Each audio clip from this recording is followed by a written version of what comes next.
O Conselho Federal de Medicina emitiu em 30 de março a Resolução 2333, que trata de regulamentar a prescrição dos esteroides anabolizantes, vedando seu uso para fins estéticos, ganho de massa muscular e performance esportiva. Pseudomédicos e pseudocientistas beirando a canalice alegam que os esteroides anabolizantes estão proibidos na sua totalidade e isto seria um crime, entre aspas. Esta é mais uma mentira propalada por profissionais irresponsáveis e que visam enganar os incautos e tomar o seu dinheiro. Os esteroides anabolizantes fazem sim parte do arsenal terapêutico e têm sua utilização bem definida e estabelecida pela verdadeira medicina. Patologias como o hipogonadismo, que é a perda dos testículos ou por trauma ou por tumores malignos, também visa o tratamento de doenças musculares degenerativas, doenças consumptivas como cânceres e AIDS, e até mesmo os astronautas que às vezes ficam por meses no espaço, quando retornam com uma perda significativa de massa óssea e muscular, são submetidos ao tratamento, a doses terapêuticas de esteroides anabolizantes. Essas substâncias só podem ser prescritas por médicos habilitados e com indicações bem precisas. Alegam esses criminosos portadores de CRM, que se dizem estudiosos, que estudam por décadas, e que os profissionais sérios não detêm o mesmo conhecimento. Lê de engano. Nós profissionais que combatemos esses absurdos, estudamos muito mais exatamente para consertar os graves problemas causados por esses enganadores. Eu mesmo tenho reconstruído pelo menos 2 casos de ruptura de tendão por mês. Cardiologistas encontram placas ateromatosas em pacientes abaixo de 30 anos. Endocrinologistas tentam reverter a impotência sexual em homens jovens, a chamada impotência coeunde, que é a atrofia muscular, ou a generande, que é a infertilidade, que muitas vezes pode causar inclusive problemas no casamento desses homens, e que é causada diretamente pelos esteroides anabolizantes. Isso sem contar os urologistas que têm cada vez mais ressecado tumores malignos de próstata em idades mais precoces. Como dito no vídeo anterior sobre doping, há uma ação nociva no cérebro, causando problemas neurológicos e psiquiátricos. Ao final desse vídeo, participo do podcast Sou Natural, Sou Real, e que aborda o doping no boxe e nas artes marciais. A música épica de abertura nos remete a incorporar o verdadeiro combate, uma cruzada contra os maus profissionais e a favor da proteção da saúde e da vida das pessoas. Vencemos a primeira batalha, mas estamos longe de vencer a guerra. Ouça um pouco mais sobre outros efeitos nocivos da saúde que os esteroides anabolizantes podem causar. Conforme dito na introdução deste vídeo, estamos combatendo os maus profissionais e os prescritores que utilizam o esteroide anabolizante de forma equivocada. O programa Bomba Tô Fora deixa o alerta contra o uso indevido de testosterona em homens para fins de estética ou ganho de performance física ou sexual. A testosterona é sim o hormônio sexual mais importante do homem, mas só deve ser usada em quem tem sintomas, tem as dosagens de laboratório confirmando a deficiência, tem a causa da deficiência e está acompanhando com um verdadeiro especialista. Do contrário, os riscos são bem maiores que os ganhos. Fique esperto, informe-se com fontes confiáveis.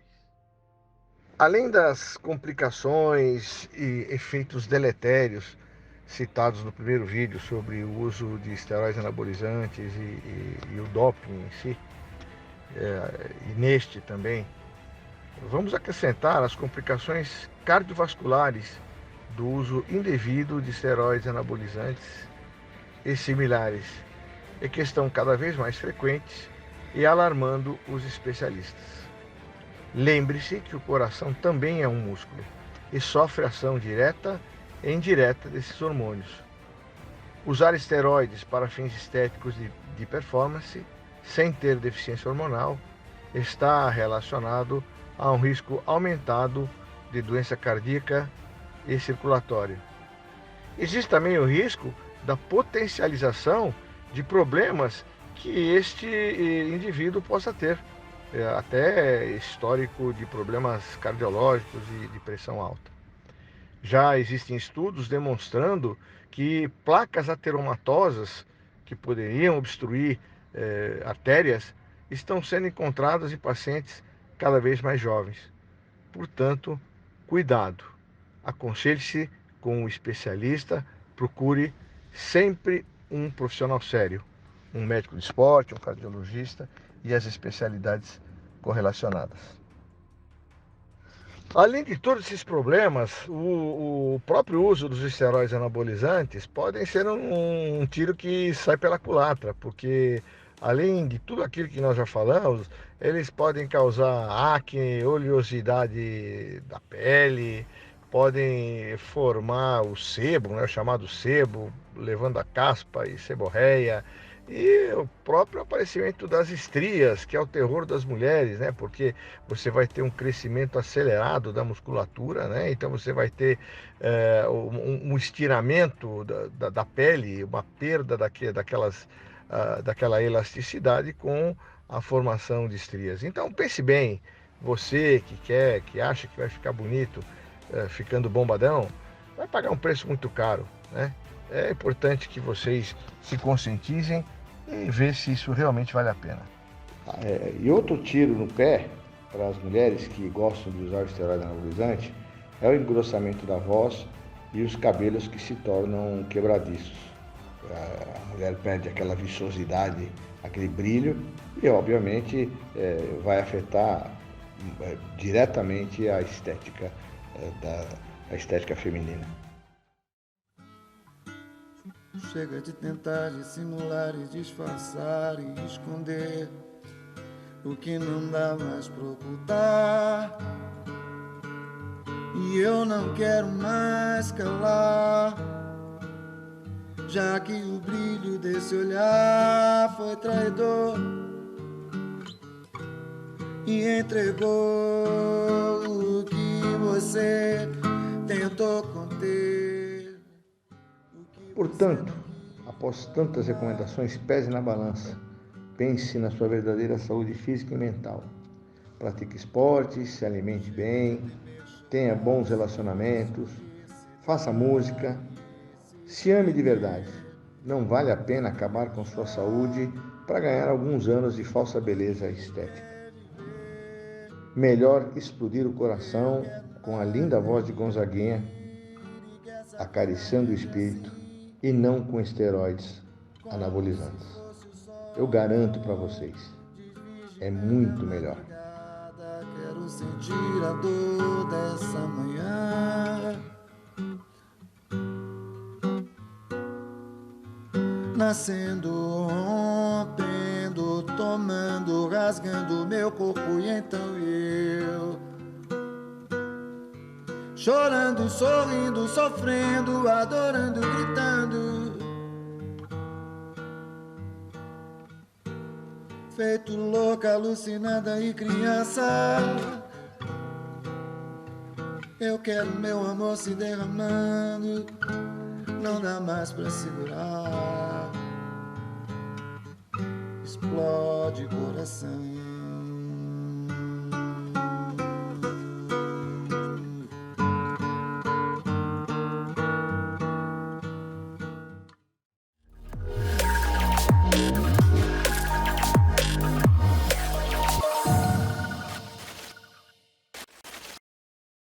Olá pessoal aí do podcast Sou Natural, Sou Real.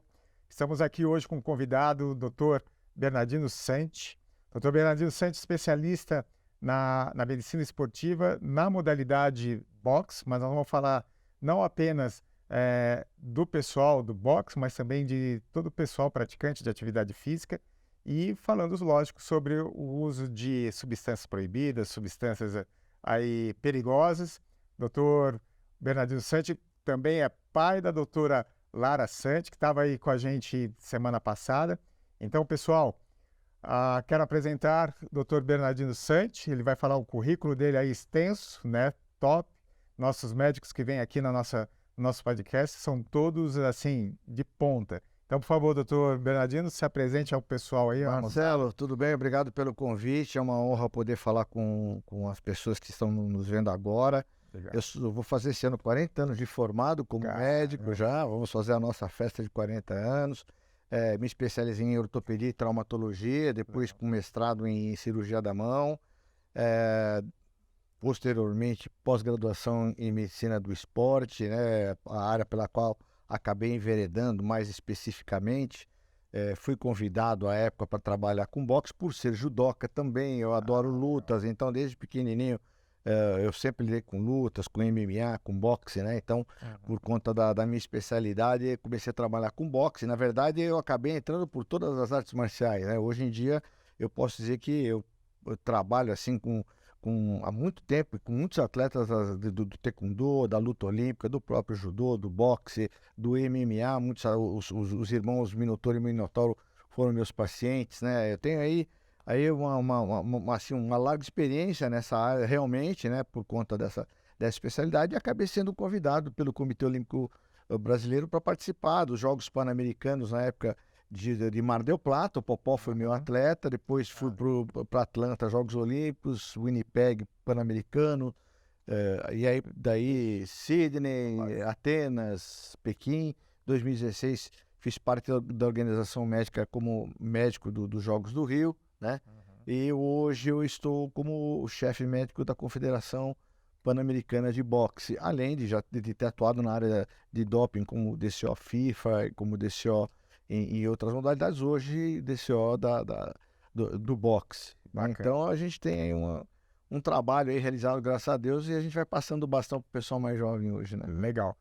Doutor, lógico, o pessoal que assiste o nosso podcast, eles são mais para a linha ali do fisiculturismo, bodybuilding, né? Da atividade, da musculação, do fisiculturismo dentro das academias e tudo mais. É lógico que isso tem muito a ver também da parte de lutas, né? Quando você fala até nas academias, a gente vê aí muitos jovens indo para o boxe, indo para o taekwondo, indo para o MMA, enfim. Eu gostaria de saber do senhor em relação ao uso de anabolizante esteroide ou de substâncias proibidas e perigosas dentro dessa área, para o pessoal ter uma noção daquilo que, não só no fisiculturismo, mas no boxe e também, lógico, dentro dessa área médica, né? Do que o senhor já viu, o que o senhor está vendo dentro desses 40 anos aí de experiência dentro dessa área, dentro da área do consultório, dentro da área também dos atletas de alto rendimento. Como que está hoje em relação lá atrás? O senhor sabe das histórias do uso de substâncias desde lá de trás, a parte histórica de tudo isso, e como que ela veio para os nossos dias de hoje, como que está isso hoje? Marcelo, recentemente até eu fiz um episódio que está no meu canal relacionado ao Bumba Tô Fora, que é uma campanha que nós estamos aí defendendo, falando exatamente sobre esses aspectos históricos, né? Isso é uma coisa que vem desde lá de trás, desde os jogos antigos da Grécia, em que os atletas buscavam de alguma maneira levar vantagem, era aquela briga entre as cidades-estados gregas, né? Os atletas que passavam óleo no corpo, porque assim o adversário escorregava, não conseguia pegar, aquele chá de cogumelo, né? Existem relatos até de pessoas que tomavam esperma de búfalo, julgando que aquilo pudesse conferir algum tipo de força, enfim, isso historicamente veio realmente, isso você tem documentos, né, que relatam isso, né? Um pouquinho mais para cá, no final do século XIX, já alguns atletas utilizavam estricnina, que era estimulante do sistema nervoso central. Em 1904, em St. Louis, já tem o primeiro caso documentado de uso de estimulantes do sistema nervoso central. Mas St. Louis, na verdade, foram nem Jogos Olímpicos, foram jogos dentro de uma feira mundial. E aí foi mais por vaidade, havia a vaidade envolvida em ganhar uma competição e utilizavam sem nenhum controle, era um uso desenfreado. Depois nós passamos aí pelo interesse político, né? Aquela história nefasta do nazismo, em que você queria ter a supremacia de uma raça em relação a outra, então estimulava-se o uso de substâncias para ganhar, para mostrar para o mundo aquela tal supremacia, né, entre aspas. Depois, caminhando um pouco mais, a briga entre o socialismo e o capitalismo, né, que você tinha ali a polarização política de tentar mostrar a supremacia. Os países da cortina de ferro foram pródigos em descobrir muitas coisas, não só drogas, mas métodos de ganhar, inclusive para você mascarar, aparelhos que você utilizava para você ganhar alguma competição. Enfim, com a esgrima, tem relatos falando sobre isso. Depois que ganhou o Muro de Berlim, aí entrou o interesse financeiro, né? Grandes marcas, grandes companhias que começaram a injetar dinheiro, e aí os atletas com menos condição financeira começaram, obviamente, a se interessar pelo uso disso. Então, isso aí você tem uma gama de história assim, muito grande.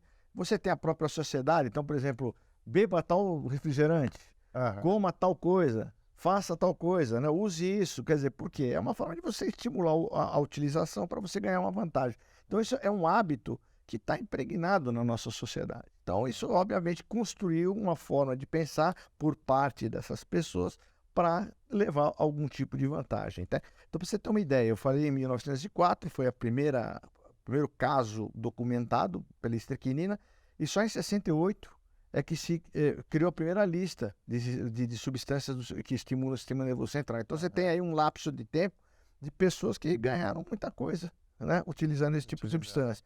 E, obviamente, depois foi se descobrindo os efeitos deletérios disso, né? Quer dizer, as consequências na saúde das pessoas, as consequências éticas de tudo isso, a quebra do jogo limpo. Porque antigamente se falava, o importante é competir, né? Não é vencer. Exatamente. Né? Isso era o que se falava lá atrás, aquela coisa lúdica, daquele filme Carruagens de Fogo. Né? Exatamente. Depois não, depois os interesses, conforme eu falei, vaidade, política, dinheiro, e aí foi muito mais difícil a gente depois começar a correr atrás. É briga de bandido e mocinho. O bandido vai criando a coisa e a gente começa a correr atrás, criando as regras. Tanto é que a WADA foi criada em 99, ela só foi instalada no começo dos anos 2000, né? Instalada no começo dos anos 2000. Então você teve aí alguns regulamentos do Comitê Olímpico Internacional, mas você, por exemplo, pegava países, por exemplo, os Países Baixos, em que você tinha a liberação do uso de drogas recreativas, e chegavam nos jogos, eram punidos. E aí, como é que você vai ter uma regulamentação? Como é que você vai ter uma forma padronizada para você pegar esse atleta e punir? Então criou-se a WADA por conta disso. E hoje é a agência, que é a chamada World Anti-Doping Agency, que é a agência mundial que cria todos esses padrões. Os laboratórios que também são credenciados especificamente, os DCOs que são treinados. E aí você vai desembocar naquilo que a gente quer hoje, que é a forma educacional de você evitar que isso aconteça nas academias, já que você se referiu a isso. Então você tem aí atletas, por exemplo, que querem começar a fazer boxe, querem começar a fazer luta, e eles acham que tem que ser mais fortes. No boxe olímpico e profissional, dificilmente você vai usar o esteroide, mas você vai ter o diurético, por exemplo. O diurético é um medicamento que é utilizado na medicina regularmente para tratar de problemas como, por exemplo, a hipertensão. Porém, o diurético usado no esporte, ele é usado para dois objetivos. O primeiro, mascarar uma substância, eliminando. E a segunda, é você competir numa categoria mais abaixo. Porque você tem uma categoria, você toma o diurético, pela eliminação de líquido, você abaixa o peso, você compete numa categoria abaixo, levando vantagem em relação àquele atleta que está limpo. Então você veja que o diurético no esporte, ele é totalmente proscrito. Agora, na medicina normal, sim. Então, tudo isso é que diferencia o médico do esporte do médico normal, e aí que as pessoas têm que procurar, antes de você, por exemplo, quer fazer uma competição, você tem que procurar um médico do esporte. Justamente por quê? Porque, infelizmente, nós temos no nosso meio médicos que prescrevem isso assim na cara dura, que são os chamados, para mim, né, pseudocientistas, pseudomédicos. Né? O que a gente está vendo, e até mesmo falando do Bom, eu estou fora, Dr. Clayton, que agora Está mais incisivo, ele também nos apoia e tudo mais, a gente vê todo o trabalho que ele vem fazendo, é justamente isso, né? Dentro da classe médica, a gente vê hoje muitos médicos fazendo apologia e até aliciando os pacientes dentro da parte estética e também alguns pacientes que querem, entre aspas, achar que vai levar vantagem ou adiantar aquilo que ele poderia estar colhendo frutos do treinamento dele, de uma coisa em relação, vamos falar da luta, em relação à força, em relação à resistência, porque eu já fiz boxe. 3 minutos, né, que é um round, cara, é uma eternidade. Você tá ali, vai pular corda 3 minutos. Cara, não dá. Se você não tiver treinado, se você não tiver, você não consegue 3 minutos pular corda. O cara pula 20 minutos para fazer o aeróbico dele pulando corda, então é complicado. Me fala o seguinte, dentro do boxe, é lógico que a sua especialidade dentro do Comitê Olímpico em relação à antidopagem, também como médico ali, atuando ali durante uma luta, qual foi a história que que mais te impressionou em relação ao uso de alguma substância? Porque eu tive contato com o pessoal, por exemplo, de jiu-jitsu. Quando o jiu-jitsu ele nasceu, né, a onda toda do jiu-jitsu, né, e eu tinha alguns amigos que eu treinava, mas era a parte da preparação física, tinha muitos que usavam ali, por exemplo, não posso dizer cocaína, mas efedrina usava muito. Então, é exatamente isso. Os estimulantes, né? A cocaína está dentro do grupo dos estimulantes. O que me impressiona são as drogas recreativas. Isso aconteceu muito, isso acontece muito. Porque assim, no boxe, eu acho que até burrice o atleta que quer usar o esteroide anabolizante para competir. Ele pode, e aí que nós temos que diferenciar o atleta de competição, né, de alto rendimento, e o atleta que busca o fitness, né? Então são duas situações diferentes, né, que buscam os seus objetivos. No boxe, dificilmente ele vai usar esse tipo de substância, porque ele vai ganhar massa muscular e vai subir de categoria, para ele não interessa, né? Então ele vai usar, assim, o diurético para mascarar, vai usar o estimulante, como já aconteceu. Já, inclusive, aconteceu a utilização até existia um remédio chamado Elixir paregórico, nem existe mais, mas ele era usado para diarreia, para dores, pra desarranjos intestinais. E ele é derivado do ópio, era um opiáceo. E o atleta, às vezes, estava em casa, tinha aquela dor de barriga, a mãe falava, toma isso aqui que não tem problema nenhum, e era um opiáceo, ele chegava no controle e ele era pego. Então isso acontece muito, alguns acidentes. A cocaína e a maconha é mais recreativo e aí entra um risco muito grande. Eu sempre alerto os atletas, como eu alertei nesse vídeo que eu fiz recentemente, que é o atleta que acaba se destacando e acaba indo para festas, acaba sendo levado por amigos, né? E acaba se envolvendo numa roda de fumo, né? De começar a fumar, ou até num cheirar alguma coisa. Acontece muito no futebol, porque aquele glamour, aquele monte de gente, dinheiro, às vezes você, inclusive o atleta hoje olímpico está ganhando bem, relativamente bem, né? Pelo esporte que ele pratica, por conta dos patrocínios e da Lei Piva. Então você tem aí um contexto que leva muitas vezes o atleta a usar uma substância e acaba sendo pego. Então o que mais me impressiona no boxe são as drogas recreativas, principalmente os estimulantes como a cocaína, né, que eles usam para recreação, não para ganhar vantagem. E o diurético? O diurético, sim, nós tivemos 2 casos que foram julgados pelo tribunal do boxe, depois foi estabelecida a pena pelos tribunais superiores, de atletas que aí entra o grande problema, que estão na seleção e o técnico dele fora da seleção, porque que tem interesse que aquele atleta fique, aquele atleta não consegue dar o peso, né? Ele treina, está sempre no limite, acima do peso, e se ele passa do peso, ele perde a bolsa, ele perde a vaga na seleção, né? Aquilo que eu falei do interesse financeiro. Então ele perde a bolsa, perde a vaga na seleção, e obviamente ele não quer perder aquilo. Então ele toma um diurético para continuar na categoria, porque na seleção a pesagem é feita diariamente. Se durante um certo período ele continua com aquele peso, ele vai ser retirado da seleção. Então o técnico dele falou, não, toma isso aqui e tal, que você vai baixar o peso, na verdade, no diurético. E nisso vem a autoridade de controle de dopagem, colhe a urina e ele é pego. E nós tivemos casos muito emblemáticos, infelizmente, de atletas que foram pegos.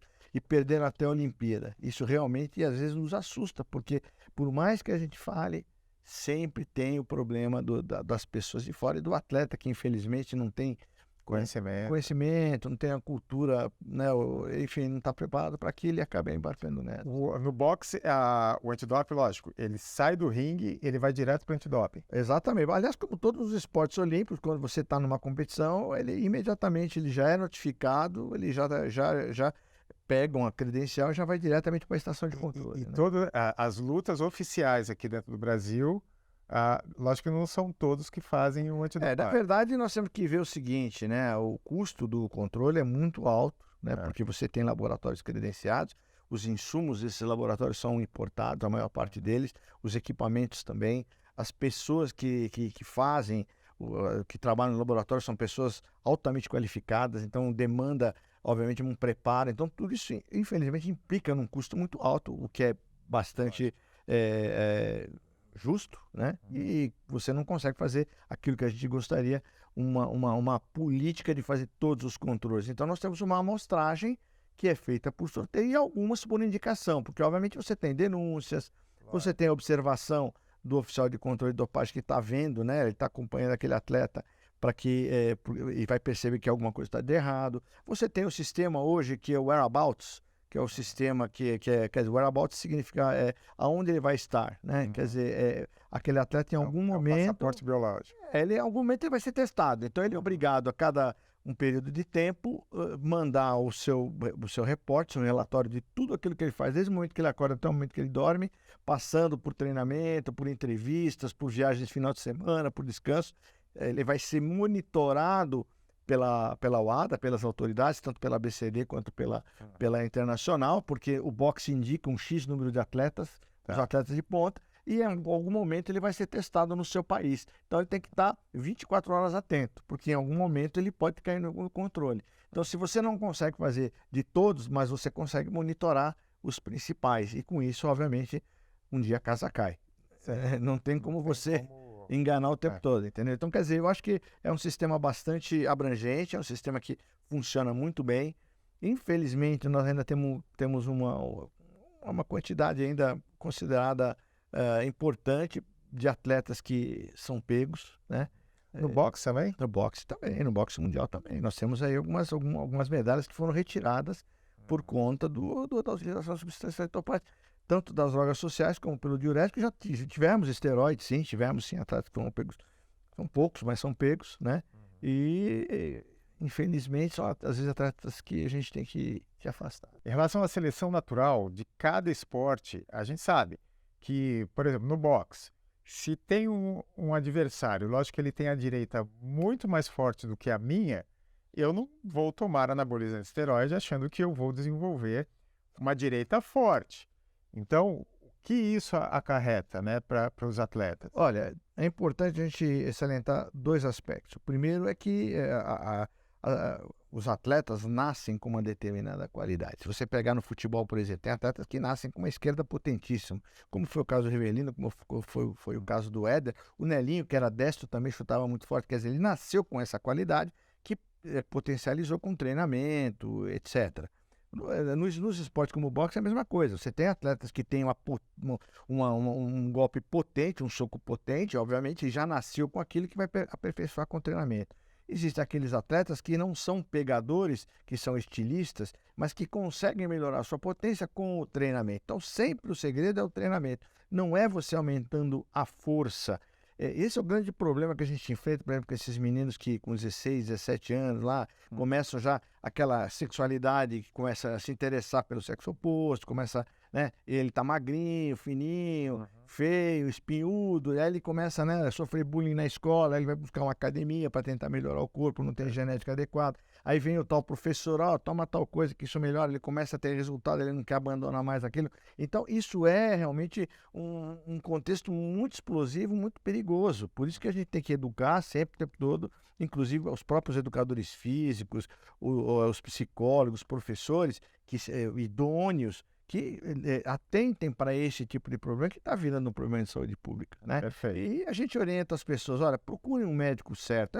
Esses médicos que querem o teu dinheiro não querem o seu bem, eles querem o teu dinheiro, como aconteceu com aquele colega que eu tive debate, que hoje é um obscuro, né? Então, levem a sério os médicos que realmente querem o seu bem, querem que você fique bem sem que você use esse tipo de aditivo, porque você vai pagar o preço. Nenhum médico garante para você que você não vai ter problema. Isso é mentira. Isso fique muito claro, é mentira. Nenhum médico garante isso para você, tá?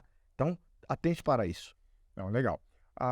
Eu queria aqui fazer um fechamento do Dr. Bernardino. Ele vai falar sobre o canal dele, né? Você, por exemplo, que se interessou, gosta de fazer boxe, alguma luta, além da musculação, eu indico entrar no canal do Dr. Bernardino, assistir lá todos os vídeos dele e também entrar em contato com ele no WhatsApp dele, né, no telefone dele e também no site dele, no e-mail dele. Tá? Dr. Bernardino, passa para todo mundo aí. Vamos lá. seu Bom, contato. obrigado aí pela chance de falar sobre o nosso canal no YouTube, né? Que na verdade é o nome das 3 paixões da minha vida. Tirando meus filhos, as 3 paixões da minha vida são a medicina, a música e o esporte, né? Que sempre nortearam a minha vida desde garoto. Então, o nome do canal é Música, Medicina e Esporte. Então, Você que toca também, ó, já sei. exatamente. Nós temos lá, logo vamos postar um vídeo de uma apresentação nossa lá. Então, Bacana. você vai gostar bastante. Nós temos muita coisa interessante lá falando sobre Jogos Paralímpicos, falamos sobre transplantados que são artistas e que tocam e praticam esporte, falamos sobre autismo, atletas que fazem o esporte são autistas, enfim, é uma gama interessante de assuntos. Vamos falar sobre doping, né? Sobre o controle de doping. O meu telefone é 11 947416910 para a gente passar as orientações que você quer ter. E o nosso e-mail, é bsante, tudo junto, bsante@cbboxe.com.br, Confederação Brasileira de Boxe, XE no fim.com.br, é o meu e-mail, né? O meu Instagram é Bernardino Sante, né? @BernardinoSante. Tá. E O canal do YouTube? o canal Música, Medicina e Esporte. Legal. É exatamente o nome do canal, né? E que nós tratamos de vários assuntos. Assista lá, se inscreva, compartilhe, você vai gostar. Doutor, manda um recado aí para a moçada, os meninos e as meninas que estão entrando nesse mundo aí da academia, no mundo da musculação, das lutas, enfim, um recado para eles, um conselho para eles em relação à suplementação, aos esteroides anabolizantes. O que você, como médico e como defensor, né, do esporte limpo, né, do jogo limpo? Olha, é importante, né? Porque muita gente fala com o garoto, ele parece papo de velho, né? O garoto quer aquela coisa imediata, papo de velho, vai escarachar. Mas é assim, olha, eu defendo o esporte. Eu acho que o esporte, para mim, é tudo. E desde até hoje, com 66 anos, pratico, eu faço a minha atividade. E eu acho que tem que ser feita a atividade sadia. O que é importante é saber o seguinte: mesmo você que é garoto, que é jovem, o tempo vai passar para você. Isso é inexorável. E vai chegar lá na frente e você vai ter problemas. Você vai pagar, é uma bomba relógio, vai pagar, vai chegar um boleto para você, você vai ter que pagar esse boleto. Então, acredite no que nós estamos te falando. Procura lá, você que quer melhorar, procura lá um médico. O adolescente tem pediatras, né? Tem ebiatras, que são os que tratam dos adolescentes do esporte, que vão te orientar uma boa alimentação, uma boa comida. Não adianta você treinar, tomar esteroide e tomar refrigerante com sanduíche e hambúrguer. Isso não adianta nada. Isso é bom, é gostoso de vez em quando, mas se você quer ser uma pessoa saudável, você vai ter que comer direito, você vai ter que treinar direito. Você pode até tomar um suplemento se prescrito por médico, tudo bem, mas tome o seu cuidado, acredite, se você não fizer as coisas dessa maneira, você vai ter problemas. Legal. Bom, pessoal, quero me despedir aqui de vocês. Assistam lá o canal do Dr. Bernardino, passem para todo mundo compartilhem esse nosso vídeo e para você se lembrar, sou natural, sou real. Abraço. Abraço.